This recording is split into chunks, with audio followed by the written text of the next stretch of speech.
వదినంటే కోపం ఉందని తెలుసు,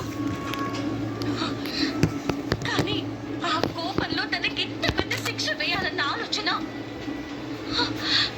మీకెలా వచ్చింది? అయినా అసలు నీకేంటి నిషి? ఇప్పుడు నువ్వింత రాక్షసుదానిలా మారిపోయా. ఇదిగో అమ్మి, మనము కూర్చొని మాట్లాడుకుందాము. మీరు మమ్మల్ని తప్పుగా అర్థం చేసుకుని ఉంటారు. ఇదంతా ఊరికి బాబుకి తెలిస్తే మమ్మల్ని ఎప్పటికీ క్షమించను. నాన్న కానీ అక్కకి కానీ చెప్పే ఉద్దేశం ఉంటే ఇక్కడ దాకా వచ్చి మాట్లాడే వాళ్ళమే కాదు నిషి. అదే మీరు చేసిన తప్పు.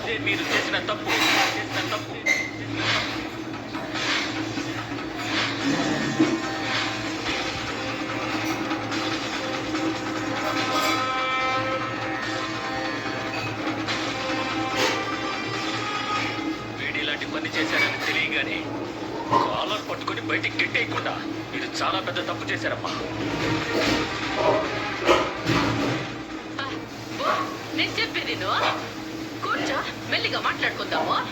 నువ్వు బయట వాళ్ళ మాటలేని అప్పుడు ఏమైనా ఉంటే నేను చూస్తూ ఊరుకోను. అప్పుడు ఏం తప్పు చెయ్యలేదు.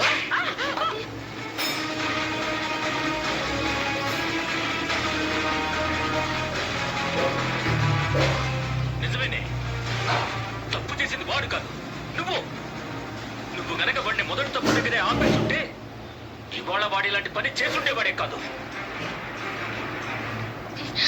బిడ్డ తనకి దూరం అవ్వడానికి కారణం తన కుటుంబమే అని తెలిస్తే వదిన తట్టుకోగలదా? మిమ్మల్ని పిన్ని అని పిలిచిన అమ్మ స్థానం ఇచ్చింది కదా.